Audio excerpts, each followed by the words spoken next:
with 17 years of experience.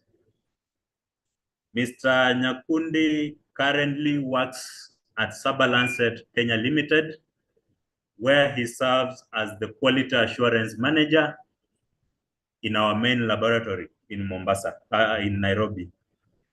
Mr. Nyakundi is also a qualified internal auditor with expertise in ISO 15189-2022.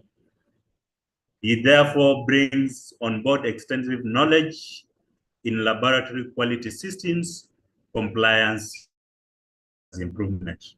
Mr. Nyakundi, if you can hear me, kindly take the mic.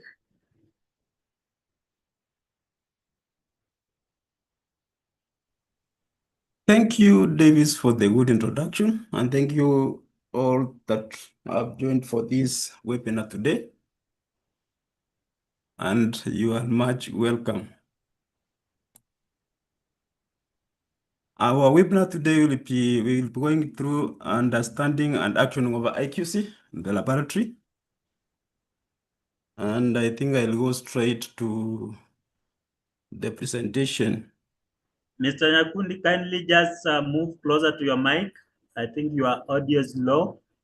Kindly just move closer to your mic. Thank you. Am I clear now?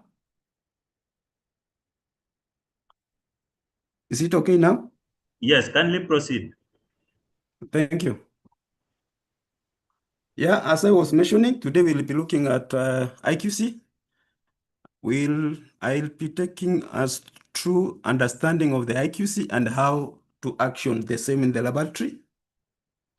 And I'll start with the background, why we use IQC in the laboratory. So the IQC, that's internal quality control, is just a very crucial part in the laboratory because it ensures the reliability and accuracy of the results. I picked some of the key reasons why we run controls in the laboratory, and I'll go through some of them. I'll start with number one, which is accuracy and precision. IQC helps monitor whether instruments and methods are performing well within acceptable limits, and this reduces errors and ensures that patient results are correct. Number two, it helps in earlier detection of problems. That is, by running control samples alongside patient samples, labs can detect issues like reagent degradation, deterioration, instrument malfunction, or operator error before they affect the patient results. Number three, compliance and accreditation. Regulatory bodies, that's ISO 15189 or CLI, requires IQC as part of the quality management systems.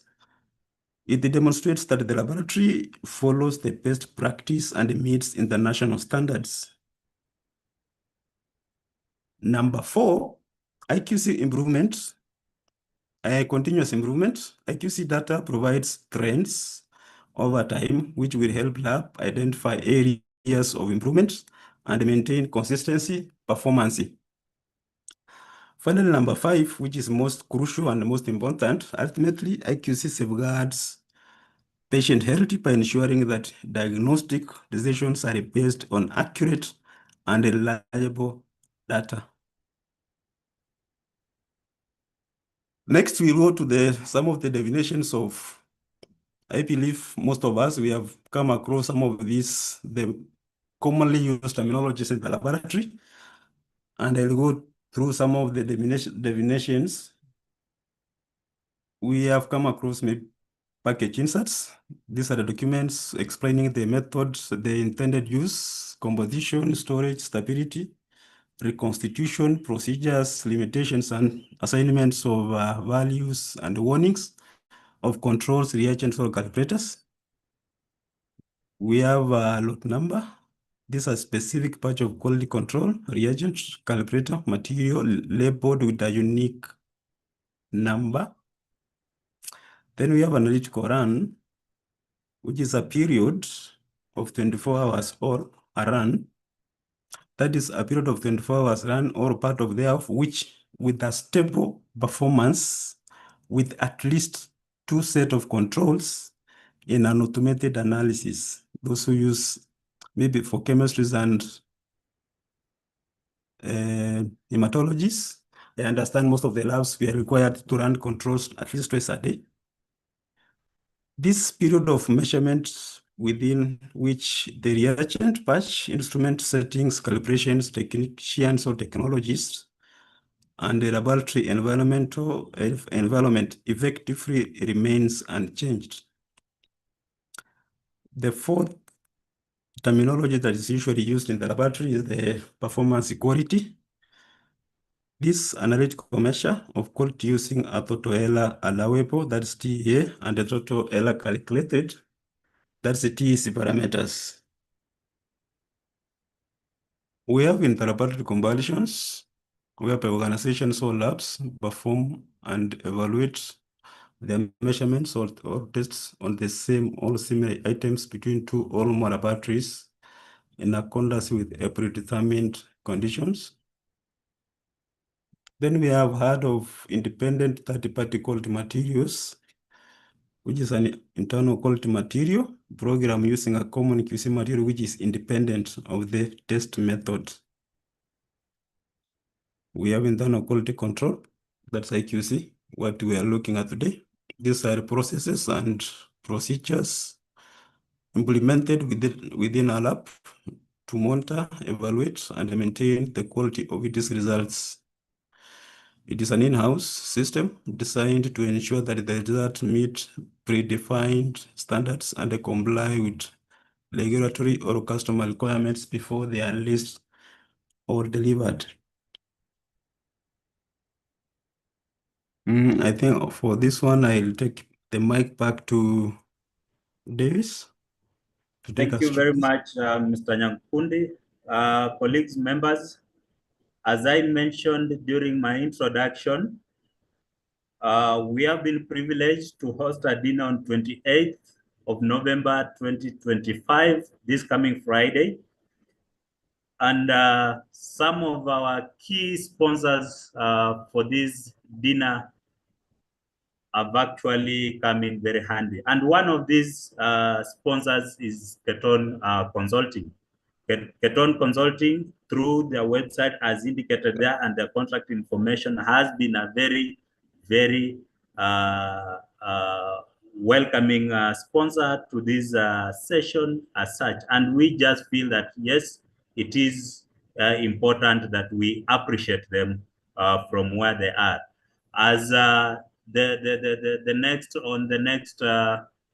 on the next slide, you will actually see some of the products that Petron Consulting is bringing on board. We have Bioassay 240 Plus, that is an automatic biochemistry analyzer.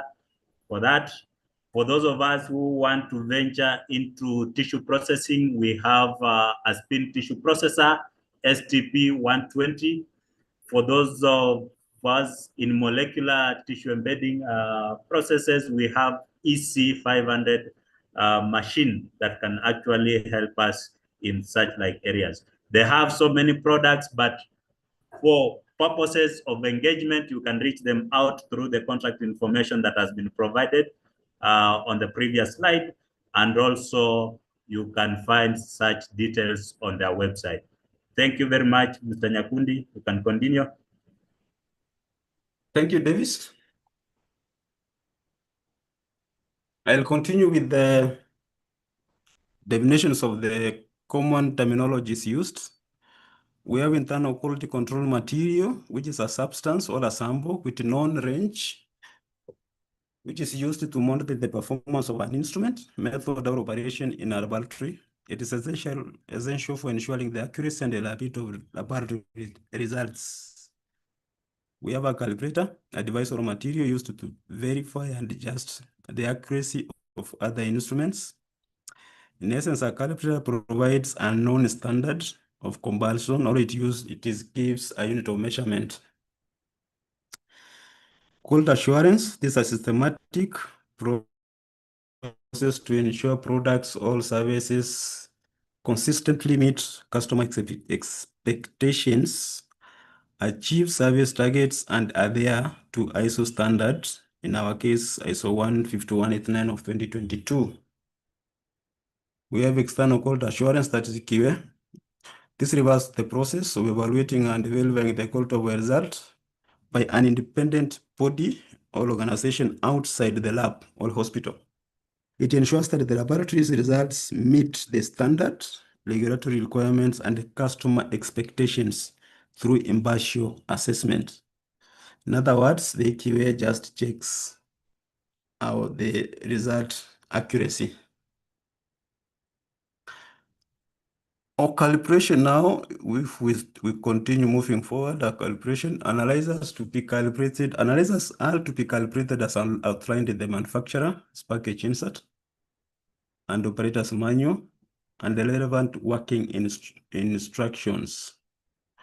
Once you have done the calibration, you are supposed to review the acceptability, and when it's okay, you sign, date, and file the raw data where available or where applicable. Calibration validation can be done using the controls, meaning once you have done the calibration and you have checked the acceptability and you are okay with the calibration curve, you are supposed to verify by running the controls and check if there is any violations after the calibration. Internal quality control in production. All measurement methods should be monitored within the internal quality control material at the defined frequency. In other words, each lab should have a defined frequency at which the controls are to be run, and this should be documented so that to ensure the staffs follow that defined frequency. On usage, ensure the correct lot number is in use. This ensures correct ranges are used, because in most cases you find that these cold materials, some come with known ranges, and some we are supposed to calculate our own. So in that case, you are supposed to ensure whatever that you are using is the correct lot. Then failed IQCs is corrected before the list of patient results. And where LJ graphs are available on the analyzer, these are reviewed daily for wasteguard rules and violations. Because I believe most of us understands what are wasteguard rules. So we are supposed to check the LJ graphs in relation to those wasteguard rules. Then at interval of weekly, we are supposed to review the LJ graphs for those wasteguard rules again, check the trends, and we are supposed to have the evidence that all this has been done by filing our actioned the LJ graphs. And all IQC action taken should be documented and it should be traceable to the user. Action is reviewed for suitability at least monthly by a senior technologist or scientist. In this, what I mean is, once the staffs at the benches have done all these reviews weekly, daily, the senior staff should also check and ensure these actions, the corrective actions put in place, the preventive actions that have been proposed and put in place are workable and they are intended to avert recurrence. Then we have the control materials are majorly classified into major classes. We have the asset controls, whereby the quality control materials are purchased with supplier assigned ranges. And then we have the second class is an asset quality control material, whereby the quality control materials are purchased without assigned ranges. Then how do we store these materials once we receive them in the lab? on receipt. IQC material and the calculator, because these two go hand in hand, should be stored in an order which allows for early expiry dates to be used first. All quality control materials and the calculators should be stored according to the manufacturer specifications, because you find that there are some manufacturers which requires that their material should be stored maybe at -20. Others tell us we can store within 2 to 8. Others tell us we can store at -70. So when we are getting this, we should check and ensure we store these materials according to the manufacturer specifications. And we should ensure that temperature monitoring is done and present. Then finally, if manufacturer specifications cannot be achieved, maybe we get IQC materials that maybe the manufacturer requires that we store at -20 or -70, and in the lab we cannot achieve that, we are allowed to do our own internal verifications by ensuring that these materials that are stored at -20 can produce the same result as those that are supposed to be those stored at -70. That's what point 4 means. If manufacturer specification cannot be achieved, demonstrate acceptable performances should verify achieved storage conditions as suitable. That is each by running IQC results. IQC achieved at current visa temperature ranges. Handling of IQC material, stroke calibrator materials. When handling IQC material, refer to manufacturer instructions, that is the baseline.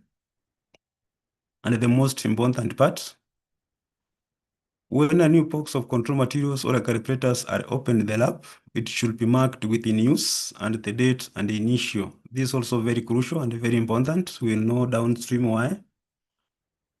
The date, lot number, expiry date, controller, calibrator, name and initial must also be recorded on our internal reagent and the consumable log or register to assist in traceability and the usage, traceability of the usage.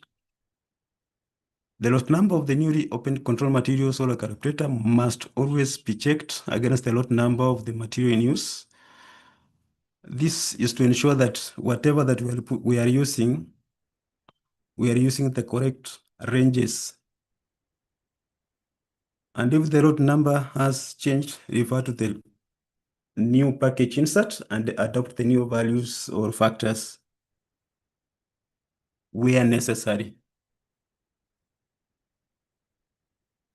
Number 5, all control materials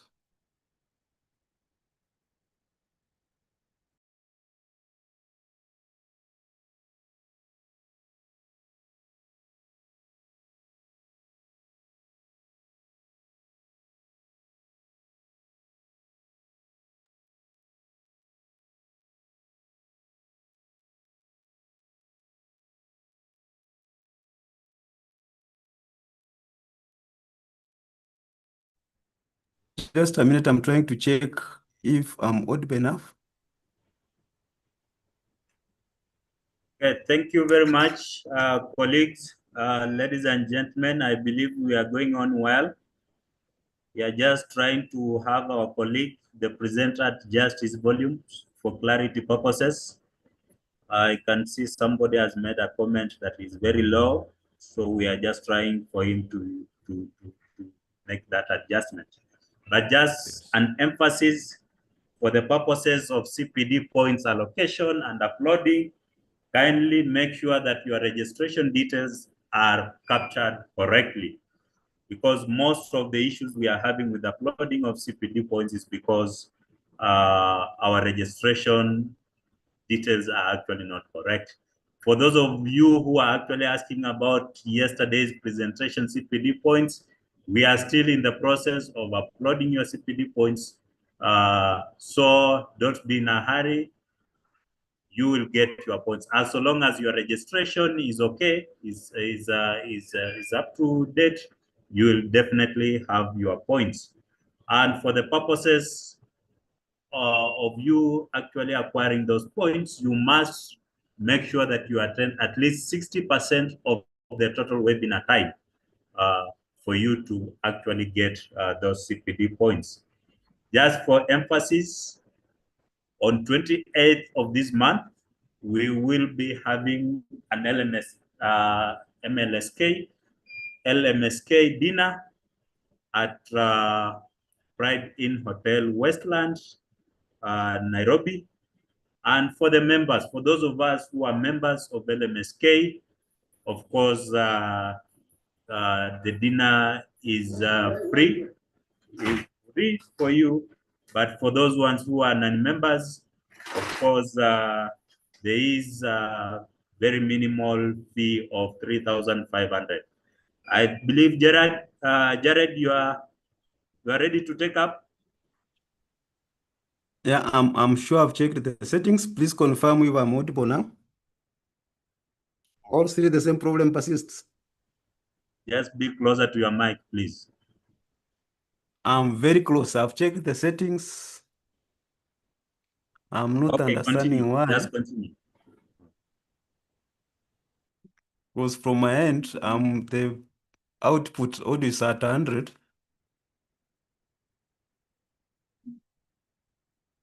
Just continue, please.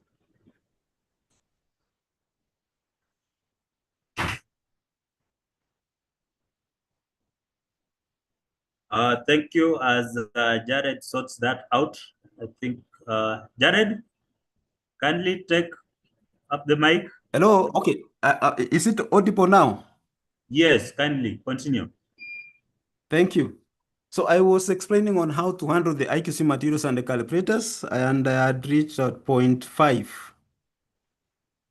So all quality control materials or calibrators are prepared according to the manufacturer's instructions in the package insert and are marked in use. There's a reason as to why, and we'll get to know the reasons downstream, with the date of preparation and the date put in use. Ideally, we prefer if we use volumetric pipettes, as are prevalently used to constitute control and calibrator materials because of their high accuracy and precision in measuring liquid volumes.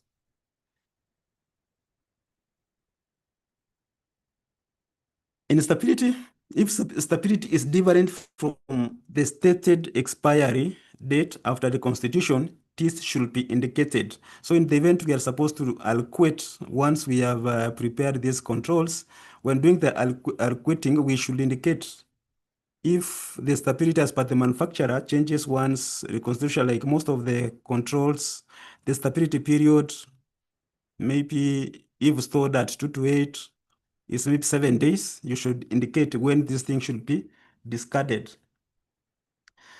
It is permissible to alquate and freeze these materials where it has been shown that this does not affect the results. If the matter IQC was a dark portal, we should ensure that when alquating these prepared or constituted materials, we also prevent from light. All alquotes should be labeled with the name, lot number, expiry date, initial, and reconstitution date of the material. And lastly, what we had explained, point 1, if stability specification from the manufacturer recommendations differ from the expiry period, once reconstituted, the alquote should be clearly indicated the date when this will be discarded.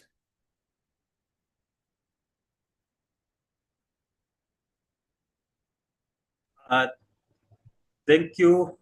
Thank you very much, Mr. Nyakundi. I think we are doing well. Colleagues, just to bring to your attention that we have several other sponsors for our dinner that is set for 28th of November 2025, which is this coming Friday. And one such sponsor is Flow Farm Healthcare Limited. Flow Farm Healthcare Limited actually has an array of uh, of laboratory equipments and consumables as per the presiding slide that you can actually look at as healthcare providers.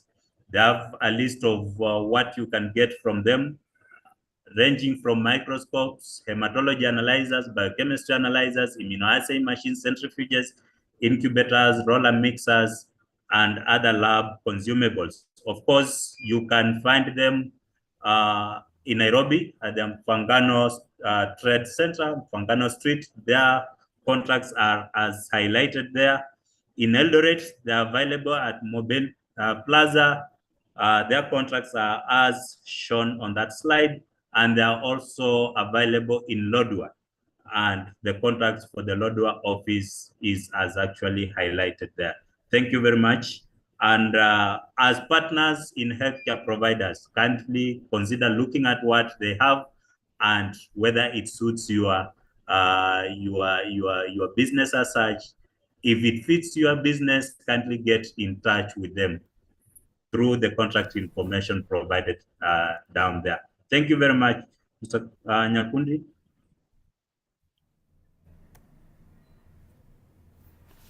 Thank you, Davis. Let's move now to actioning IQC and what to look for when actioning the IQC. In actioning the IQC, we are interested on identifying the errors. And then once you have identified the error, it will be easier for you now to see how to action it and maybe get the actioning correct. Majorly, we have two types of also errors as IQC's materials. Errors are classified into two major classes. We have random errors and then we have systematic errors. Random errors are those that are unpredictable. These are unpredictable excessive fluctuations of individual repeated analysis. They present in the form of a poor repeatability of analysis of the same sample, each IQC sample. And how can you detect and say that this is a random error? Random errors are detected by comparing a repeat analysis of a control material or patient sample. So when you do a run in the lab, you get there's a violation, then you repeat. After repeating now, you'll be able to classify that error. So causes of these random errors. Most common causes of random errors are poor mixing of samples. If the IQC materials were not mixed properly, you will get a random error.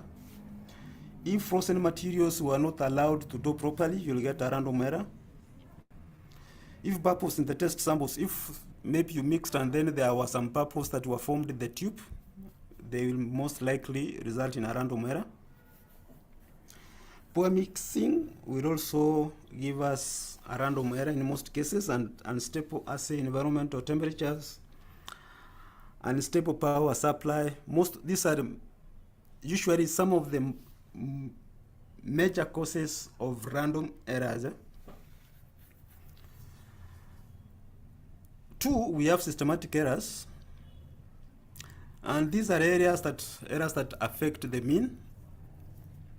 They invariably affect the unit of measurement and the amount of substance, i.e. the amount of substance or of substance concentration that makes up a unit. On this one, you will note that on the LJ graph, there will be a deviation of the mean value from the historical mean. And systematic errors are also classified, because are classified into two major. We have shifts, that's as one of the violations that is classified under systematic error. And shift, this is a sudden deviation of the mean traceable to a specific date, time, and specific change. And the mean shifts from one value to another and then remains stable at that point on that new value. Causes of the shifts. The common causes of the shift are maybe when we have a change in load, when we have a change in control material, that's a change in reagent load, when you have a change in the control material, when we have a calibration done or load change, instrument change such as maintenance, in the correct calibrator value. So this is why I was saying that once you can do calibration, you see the value is okay, but when you run the controls, you see there is a deviation, meaning as much as the value, as much as the calibration was accepted, there is that small change in the control, and that usually, because it gives the unit of measurement, you will notice that there is a, in most cases, if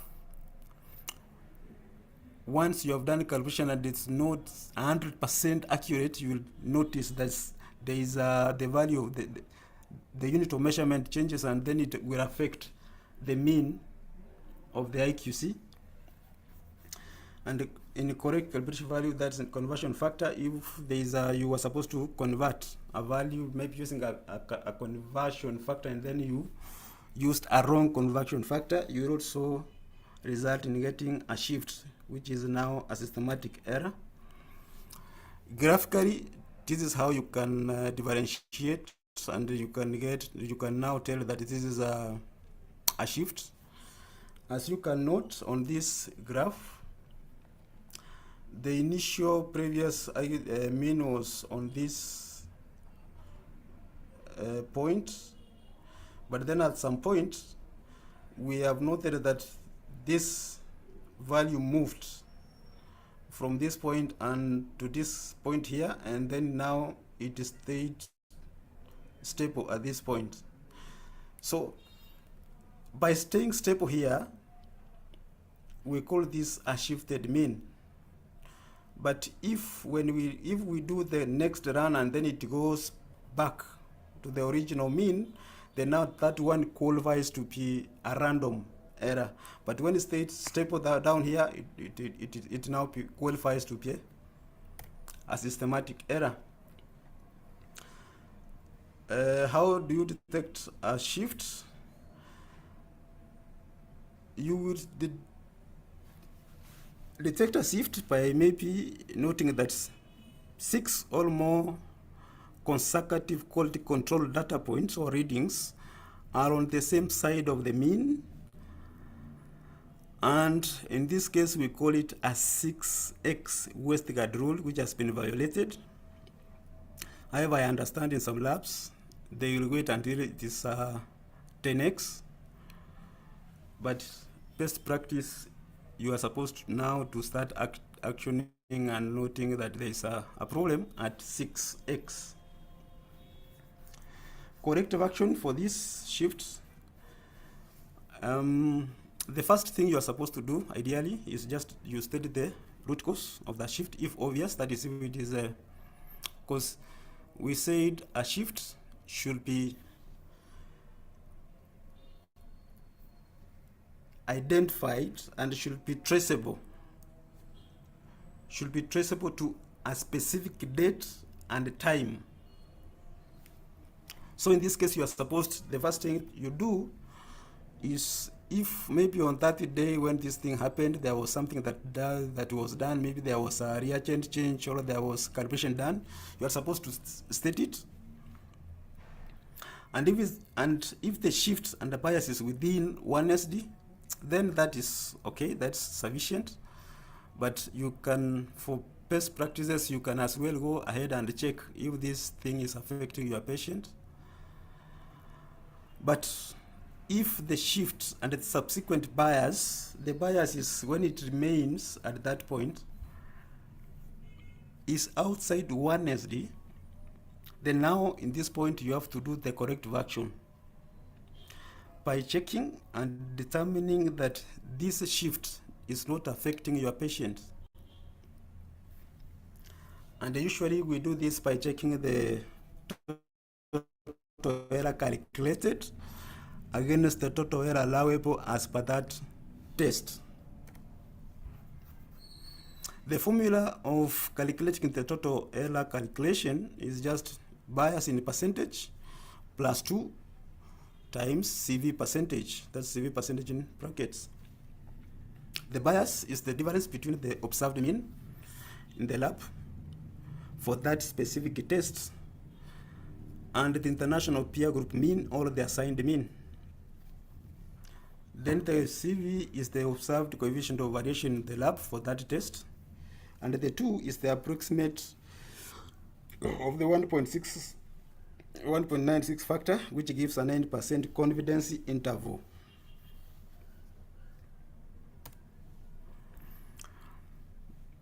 We have mentioned about the bias, and for clarity, when the mean shifts from the original mean and then stays to a certain point and stays there, it creates what we call a bias. And in this graphical representation, this shifting, it has created now the subsequent points are creating what we call a positive bias, because it moved from the mean upwards. We have instances where it will move from the mean downwards and it will create a negative y, and it will create a negative bias. So in this, this is a positive bias. I used it for demonstration purposes. But if it was to go below the mean, then it was to be a negative bias. The second classification of errors under the trend, under the systematic errors, is a trend, which is a gradual change of the mean, and all the subsequent control materials or control results vary from the previous mean value by an increasing or decreasing amount. Like in this graphical representation, this was the initial mean, and we expect the data points to be around this mean, but it reaches a point, and then now we started having an increasing value from the previous one, which is going upwards. And now this is, we call it a positive trend. How to detect it? We also use the 6x. In this case, what we mean is that if the 6 consecutive control results are on the same side of the mean, and it shows an increase or a decrease trend, and this is, we call it a trending 6x. Usually trends are caused by deterioration, maybe of reagents, maybe of calibration or calibrators, and deterioration of maybe of controls, or some instrument parts are failing gradually. So by noting these trends, they are just signaling something that is deteriorating, be it a reagent, control, a calibrator, or some instruments parts failing. Now, once we have noted all this, we are supposed to action, because we have identified the errors in the lab, and now we are supposed to troubleshoot. And the key points to take into consideration when you are actioning all this is, one, can you tell the date the change occurred? So you are supposed to go to your LJ graph, identify when this change occurred. Then once you have identified when this change occurred, be it a shift, be it a trend, when it started, retrieve all the documentation created on the day the change occurred. That's why I indicated documentation is very key in the laboratory, because we say if not documented, it was not done. So anything you do in relation to IQC must be documented, be it change of reagent, be it of using the new vial, be it whatever. All that you do in the lab, all that we do in the lab, we should document. So you retrieve all the documentation that was created on the day the change occurred. Also check if all the IQC levels were affected. What proportion of control arms were affected, was level 1, level 2, whichever. Which tests are affected, because there are those tests that are affected not because of the IQC material, but maybe because of like the enzymes. We understand even the water affects the enzyme. Which other instruments are affected? If you are having more than one instrument in the laboratory, you also check if we are having another instrument that's affected by the same error that you are noting there. On the date of the significant change, check if there was a new reagent or load change loaded. Check if there was calibration done or a new lot of calibration, a lot of calibrator onboarded.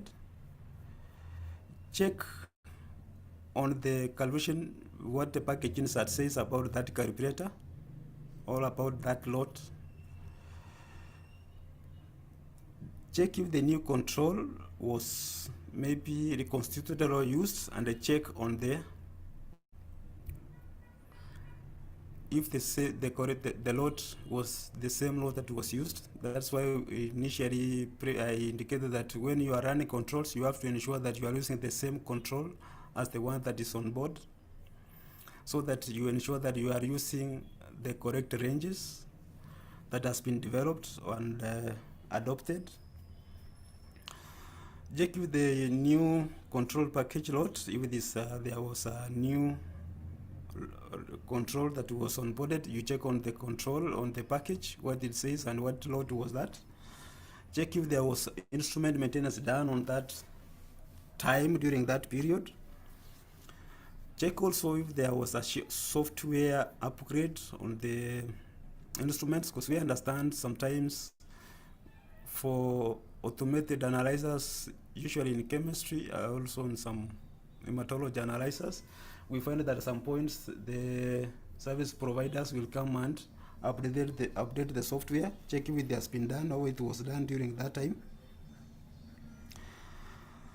Check if there is a new process or procedure in the analytical system, if there is anything that's new that was introduced, and also check if the control was done by the new staff. So in summary, when you are actioning the controls in the laboratory, violations, IQC problems, these are some of the things that are usually affect, and you are supposed to check. Documentation is very key in the laboratory, and for us to be able to tell when we have this violation where it originated from, we have to ensure that documentation is done as required. We have to ensure that our staffs in the laboratory, our colleagues, do document whenever even there is a change in reagents. And in summary, data QC, ensure QC is within range before release of patient results. Waste rules and action and violation, especially biases, should be done without fail. Weekly quality control materials, LJ graph, should be printed and reviewed weekly at T-30. The reason why we print the controls, the LJ graphs weekly, but at T-30 is to check, as much as we are interested in the last 1 week, we also check and see the history, the historical performance of that analyte on the LJ graphs. So by checking the historical, some of the violations that you will identify now might not need your action, because you will realize, like, if it's a bias that was identified last week, it was actioned, and it has remained consistent at that point, you might not require that you action. However, best practice, you are required to check if there is any changes in terms of this, if you have changed maybe a reagent or something. Biases outside 1SD should be actioned and documented. Biases, which is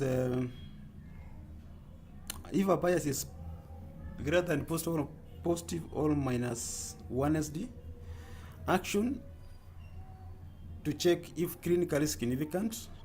This one you can do by checking the peer review mean, patient correlations, check TCTA. Because in some cases you'll be required to check the performance of your analyzer with another lab's performance. And when picking the lab to which you want to compare with, best practice dictates that you check with the lab that is on the same methodology as you, so that when you are getting these results, the correlation will be seamless. A shift. Document what happened if within 1SD and if obvious, e.g. if there was a new cassette loaded, if there was a new lot of reagent, a new lot number of reagent, a calibration took place, just document. If outside 1SD, root cause, and just state the root cause and perform the corrective action. You have to check these shifts. How much is it affecting your patients? For trend, out of range action, that's outside 1SD. Still within range, watch, that's within 1SD. If outside 1SD, just now start asking yourself, why is it occurring? Why is this trend occurring? Document, check if there is just create the deteriorating reagent, calibration, or IQC instrument parts. Outliers, revert to document action that was taken on that same day. The emphasis is on documentation, because most all these violations you can conclusively action on them based on the documentation that was done on that day or on our day-to-day operations in the lab. Reviewing of IQC graphs, reviewing of internal QC graphs, and what to look out for. For a lab to have a good IQC performance, approximately 68% of the QC material should fall within 1SD and fairly distributed and fairly and evenly distributed around the mean, as per graph number 1. The balance of data should fall between 1SD and 2SD, and with 5% falling outside 2SD, because we are allowed at some point to have failed IQC in the lab. If a graph shows a positive or negative trend, that's an increase or a decrease in value over a number of days. Action is taken when the trend is outside 1SD. Like in graph 2, we are seeing that there was on this graph we have some 2 violations. From this point, there was the IQC maybe was running on the mean, and then it shifted to the negative side and stayed there for some time, but at this point it started going up.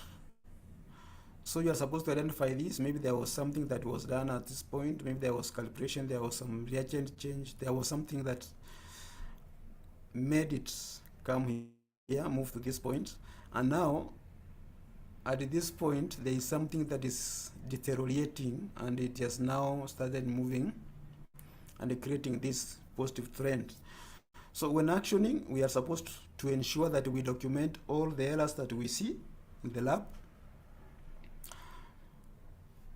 be it these minimal errors we see here, this bias that is within 1SD, we are supposed to note it, that we have noted that there is this bias that is within 1SD, and then maybe it was caused by, let's say, calibration that was done, or there was some new value of control that was put in place during this time, so that when someone is coming to check your documentation, he can get an idea why this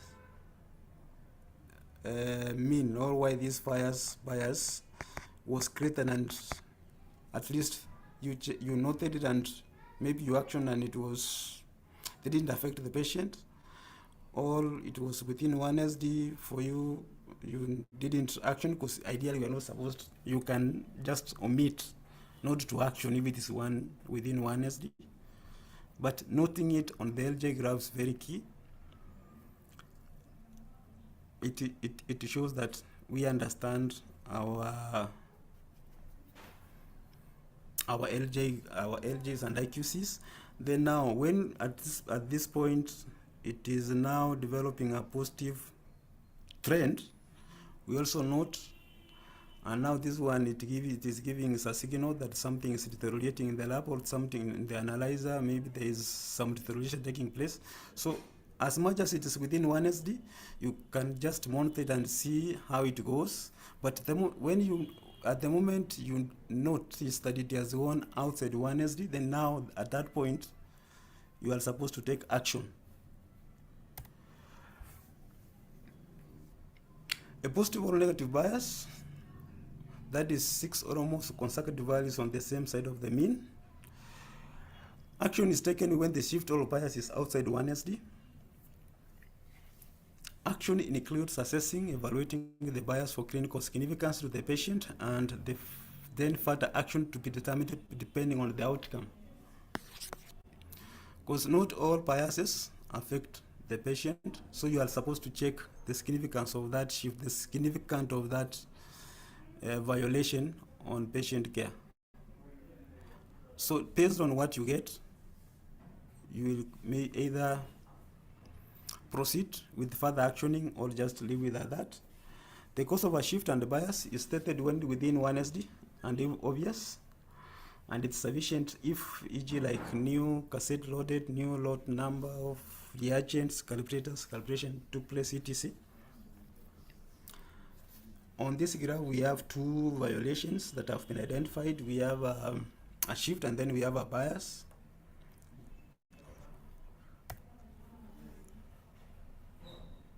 And then there is one final violation that usually takes place in the lab, which we call a slope, whereby you find that one control is on target, or one level of control is on target, and the other level is high or low, and this one needs action. And the action just is based on what I have identified there. We just check if the IQC values have been assigned properly, if the S and mean are correct. You run with a fresh control. You check the calibration value. You may be required to do calibration, and in the event you have done all this and still you find that one level of control is persistently on point, but the other level is refusing to just get actioned and come back to the mean, you might be required to involve the instrument service provider, because you might find that this error is maybe due to some system issue, which might be requiring some updates or upgrade.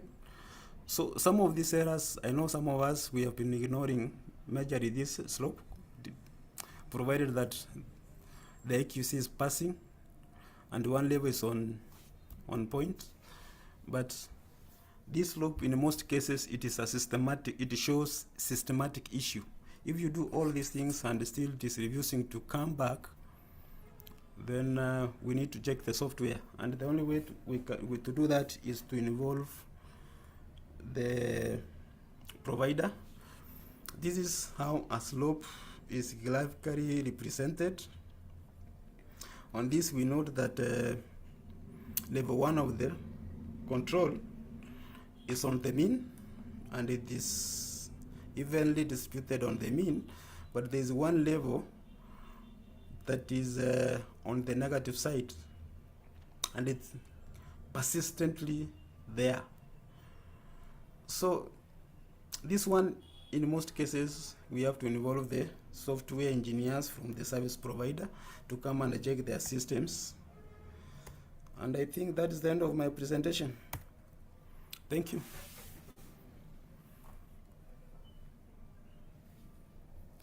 Thank you so much, Mr. Jared Nyakundi, for that presentation. I know QA matters are very core to our business, lab business as such. And we really appreciate the time you put in to make this presentation and the time you have actually also taken to put it forth. Let me just look at our, we have any questions at hand so that we can go through them.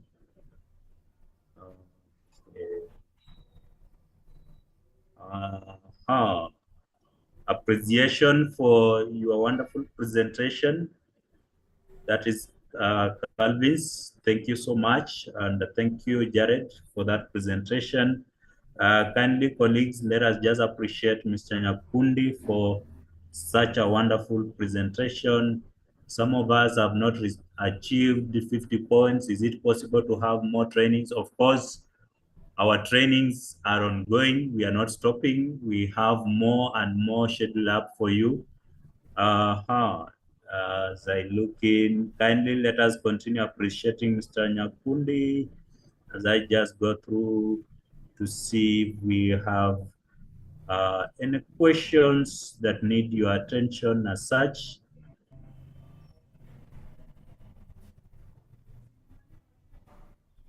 A wonderful presentation, Dismas Karenga, thank you very much.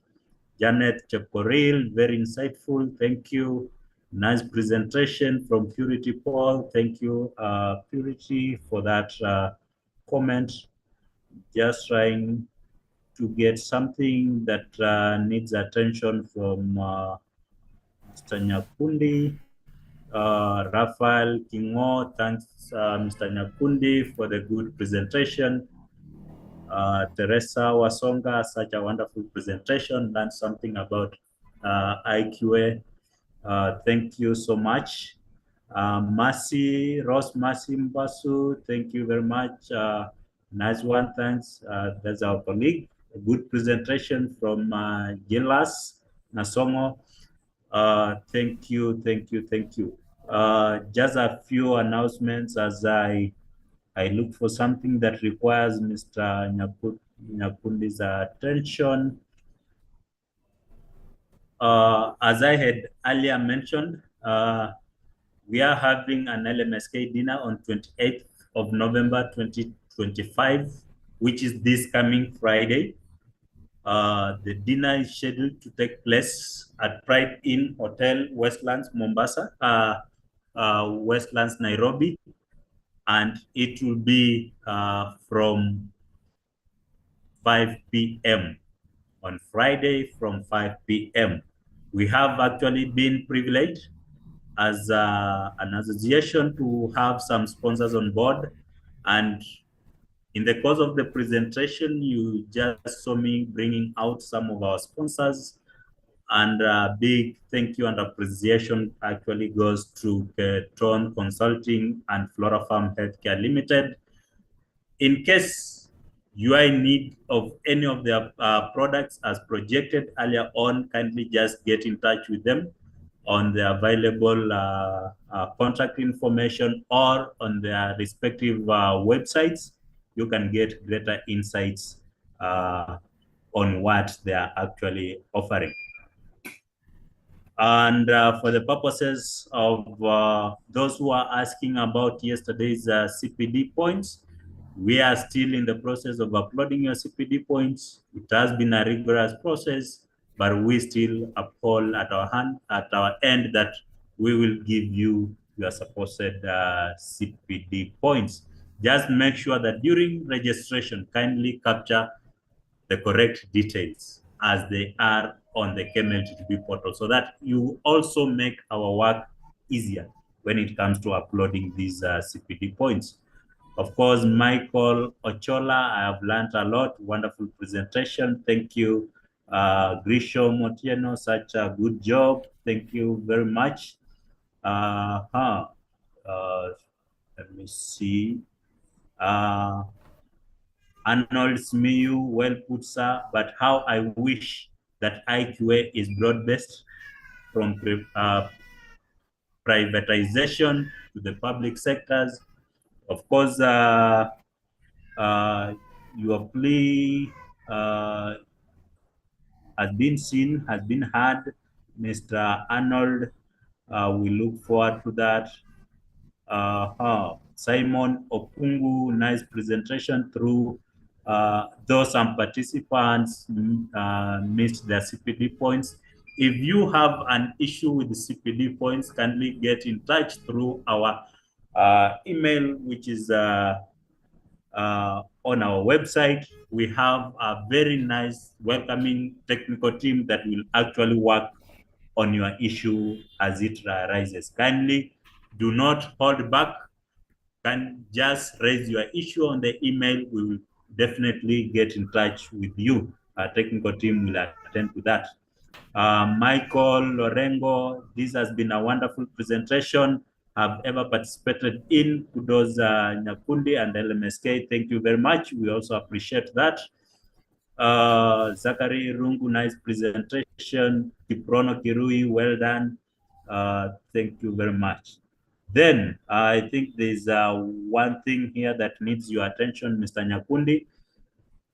Mary Kingola is asking, do we need to do calibration in case IQC is failing?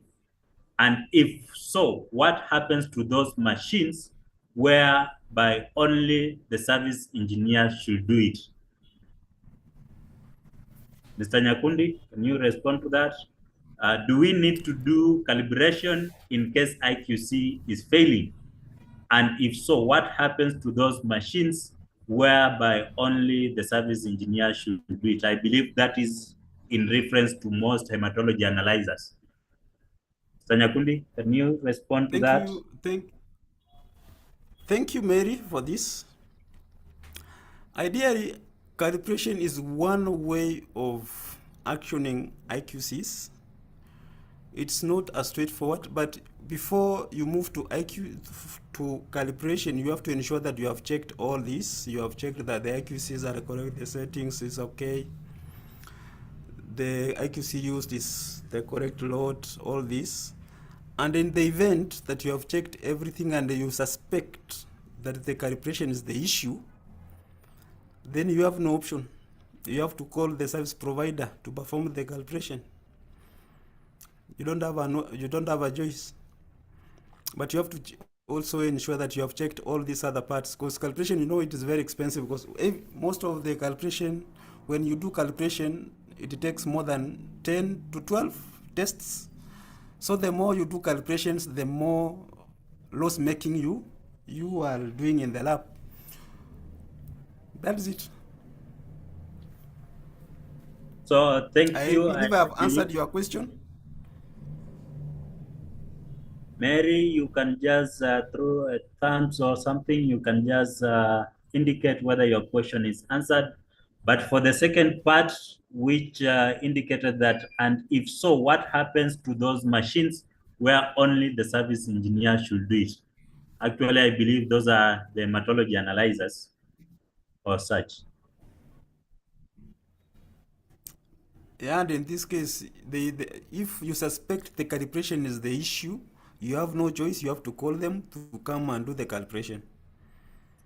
Because there's no need of repeating the IQCs and they are failing, and you suspect that the unit of measurement that is being used for the calibration has failed, or there is an issue with the calibration, and you are actioning that is something that cannot be actioned. So if you suspect the calibration is the issue, and the service providers are the only people who can come and calibrate their instruments, You have no choice, you have to call them. Thank you very much. Michael Kamau says a nice presentation and very elaborative. Thank you. Good presentation, Margaret Mwabala. Thank you, Nancy Mutinda. Nice presentation. Good. Good. We have Muturia Kenfrey. She says that how do I get LJ charts installed in my PC? He says, how do I get LJ charts installed in my PC? Jared, I know you have extensive experience with that. You can just give guidance or where, how that can be done. Okay, LJ graphs are just analytical historical points that whenever we run the controls, they plot on a graph. So you cannot, as per se, install an LJ graph on a PC. That's why when most of the instruments currently, they have a software that whenever you run a control, it plots that point and it creates an LJ graph.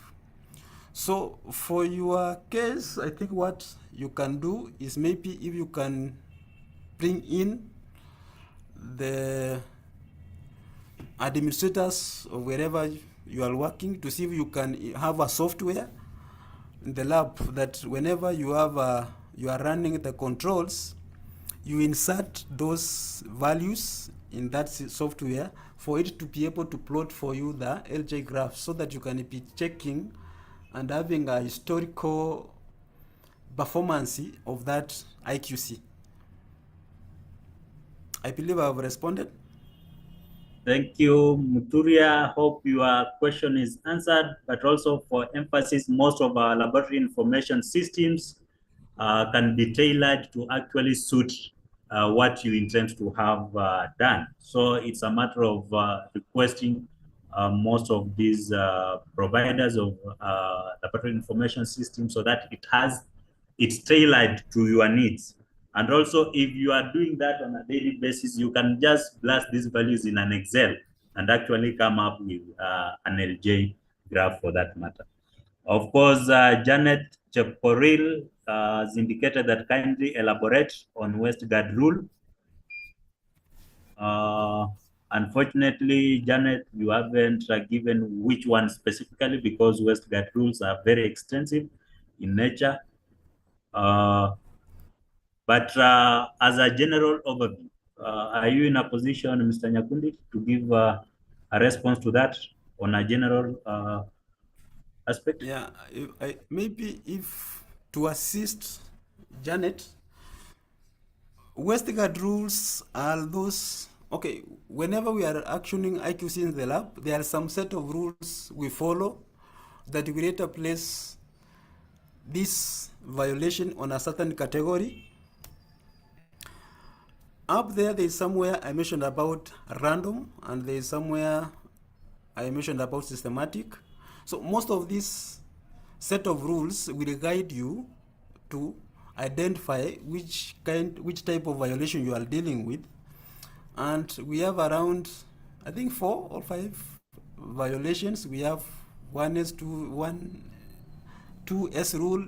So this one, I think if we can prepare a webinar on its own, because it's an extensive set of rules that we will be required to be looked one after the other. So it's a set of that guides the lab on how to identify and on how to action some violations.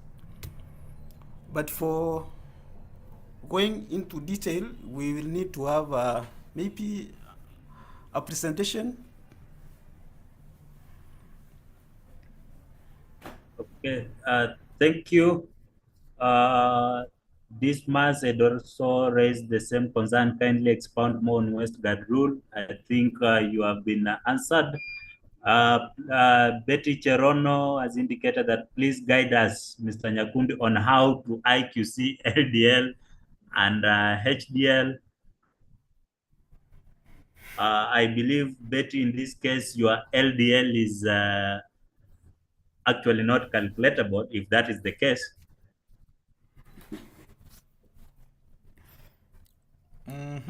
Guide us on how to IQC, LDL, and HDL. We have commercially available IQC materials that you can use on this issue. I don't know if your concern is how to quality control these tests. We have commercially available quality control materials that you can use. I don't know if that is the question, or if you can maybe It's tailor it it's in it's a way not that not clear enough on what she really actually was intending to put forth, but I believe you have touched on that. Mary Kingola. Mary Kingola is asking that what could be the issue in a scenario where calibration has passed, but your LJ graph is biased? that is exactly, I think I mentioned this somewhere during my presentation. When we are doing calibrations, you calibration gives a unit of measurement. So, and calibration is not a static figure. You can do calibration and it passes, and that's why we said when you have done calibration and you are just okay that it is okay, it is passed, and you have reviewed and you are happy with it, you are supposed to verify that calibration by running the controls. So you might in most cases encounter this, that you have done the calibration and it has passed, but then when you are running the controls, you notice that there is a bias. Now, you are supposed to, in this scenario now, review and assess the impact of that bias. And if the impact is so severe, is so big that it's affecting, and you suspect that if you continue running it will affect your patients, you will have to go back and recheck your calibration. But somewhere in my presentation I said, there's somewhere I mentioned that if the bias is within 1 SD, that's acceptable, because calibration sometimes you can see that it is passed, but when you are running the controls, it doesn't come to the mean. However, in most cases, we use calibrations to action systematic errors like biases and shifts, but it is not, how can I put it? It is not an outright thing that once you do the calibration, the control goes back to the mean. It is not just 100% guaranteed, because as much as it gives you that unit, there's that small minute variation that will result in some kind of bias. Thank you, Mr. Nyakundi. Laban says good presentation. And Nancy Mutinda, for yesterday's points, I was asked to check the OCR. What is OCR? I don't know if Nancy is acting OCR in terms of IQC, but if it's in terms of IQC, that is observed clinical result or critical result. There's somebody who has just asked up there, and we actually responded to that. Is that outcome that you get after you run your IQC? If you are running IQC, the values that you get, that is the OCR in that manner. If that is what you're asking, then that is the response to that. I believe there's no any other question that has been left unattended to.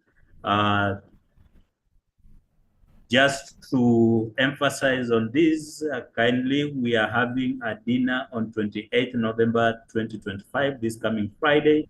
Kindly, for those who want to attend, for members it's free, for non-members there's a minimal fee of 3,500.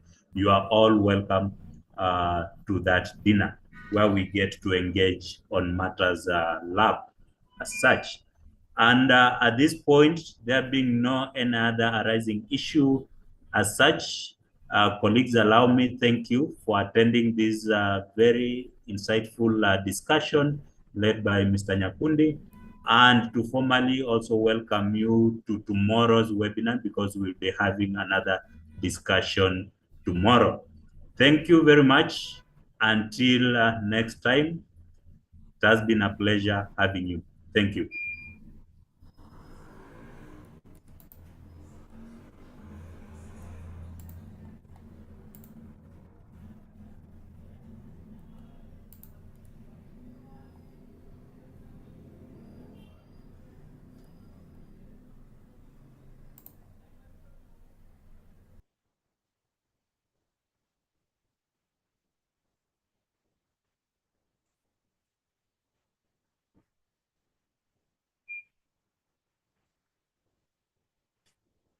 Okay.